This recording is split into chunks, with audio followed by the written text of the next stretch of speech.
There is a specific kind of frustration that shows up for high performers. And it's different from early career insecurity or late career burnout. It usually sounds something like, I'm doing everything I'm supposed to do, my work is strong, people trust me, and yet I'm not moving forward. What makes this stage so destabilizing is that nothing is wrong on paper. You're delivering, you're dependable, you may even be the person everyone relies on when things get messy. And yet, promotions stall. Scope stays flat, new opportunities go to someone else. This isn't rare. In fact, it's one of the most common patterns I see, and it has very little to do with capability. High performers stop getting promoted, not because they suddenly become less good, but because the rules of advancement quietly change, and they keep playing by the old rules. Early in your career, success is straightforward. You're rewarded for execution. You're evaluated on whether you can do the work, meet expectations, and deliver results. You're learning, building credibility, and proving competence. And for a while, that is enough. But at some point, typically mid-career, the evaluation criteria shift. The question is no longer, can this person do the work? It becomes, can this person operate at a higher level of strategy and judgment? This is where many high performers or previously high performers get stuck, because execution, getting the job done, being good at the job, has become their identity. They're the fixer, they're the closer, they're the person who can always be counted on. And while that reliability is valuable, it can quietly lock you in place.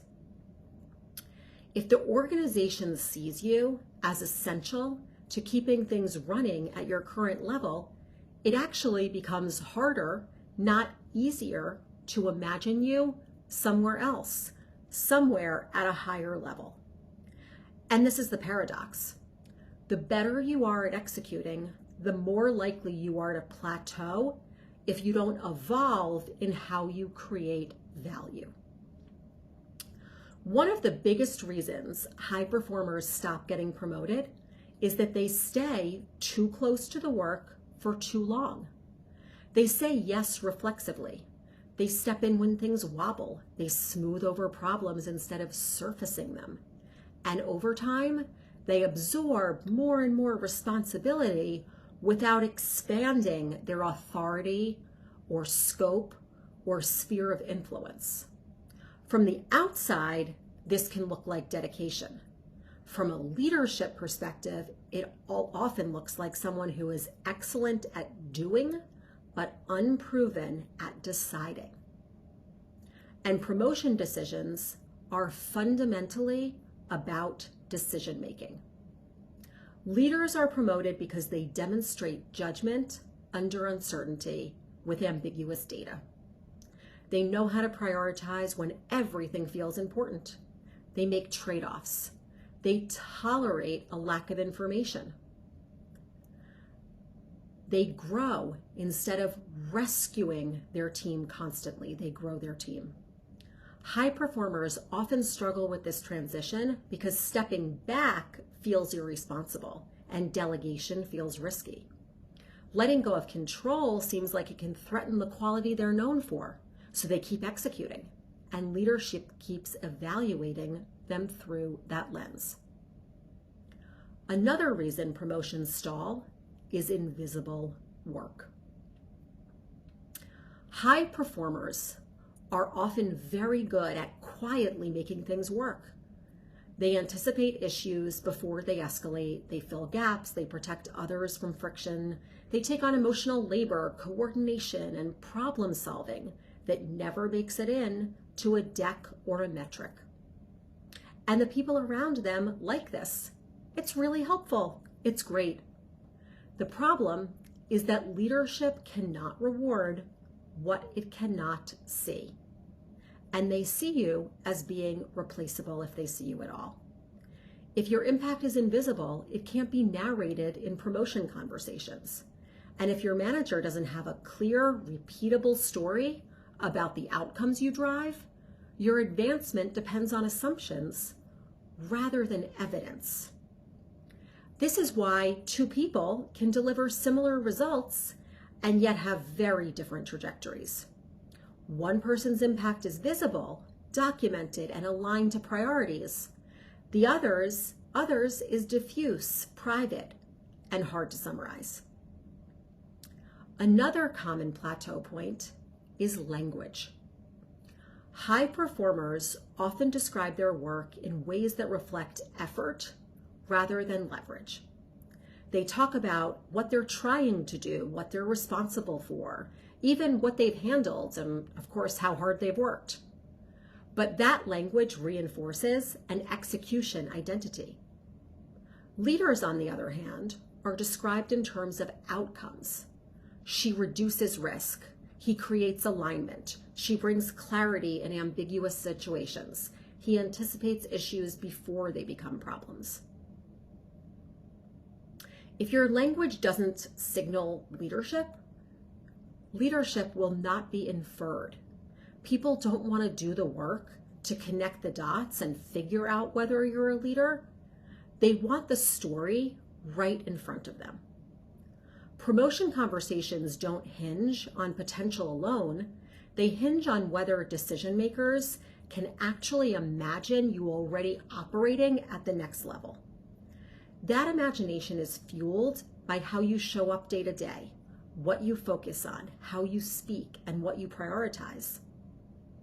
Another critical factor is how you manage scope creep. High performers are often rewarded with more work, but that's not the same as more authority. Someone leaves, you cover it. A project is off track, you step in. A gap appears, you fill it. Over time, your role expands horizontally, not vertically. You become broader, but not deeper in leadership.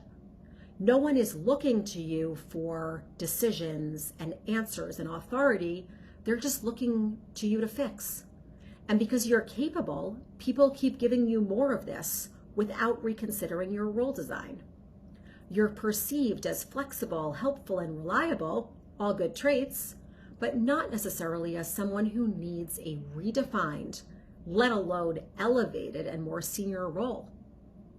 At some point, high performers need to stop absorbing scope and start renegotiating it from a position of strength and sensitivity.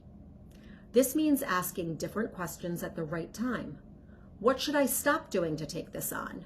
What decisions come to me now? What authority needs to match this responsibility? How will people know that they should be looking to me for leadership? Those questions signal leadership maturity. They also force the organization to confront whether your role has outgrown its definition or whether you're in the wrong role.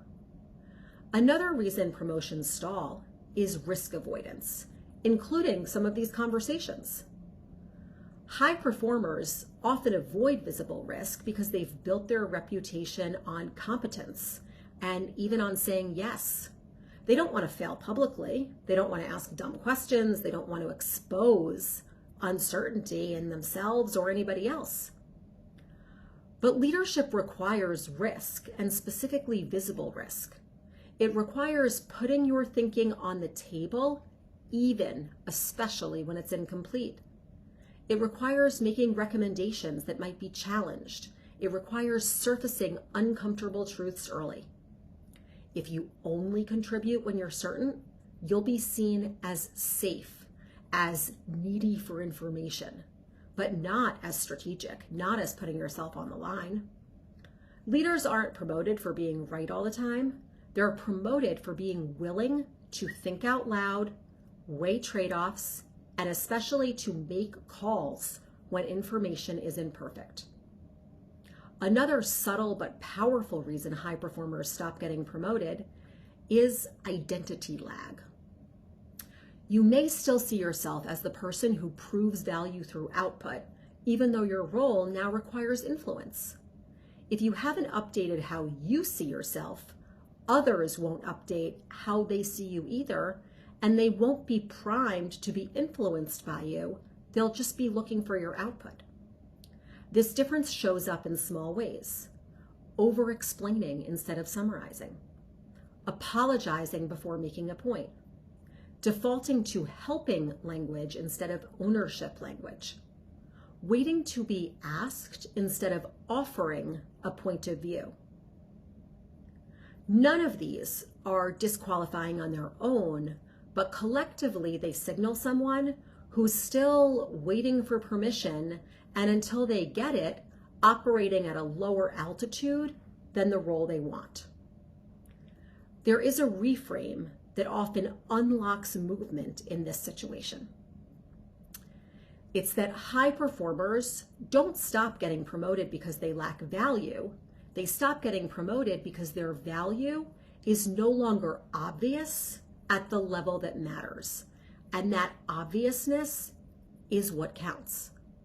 Making your value obvious requires intentional shifts from doing to deciding, from effort to outcomes, from private problem solving to visible clarity, from absorbing work to shaping scope. It also requires discomfort. You have to be willing to be evaluated differently. You have to let go of the safety that comes from being the best executor in the room, and you have to accept that leadership is messier and less controllable than simple execution. But the alternative is staying excellent and yet stuck where you are. If you're a high performer who hasn't moved forward in a while, the solution isn't just to try harder, it's to pause, acknowledge the level at which you're playing, and change it. Promotions don't go to the people who do the most.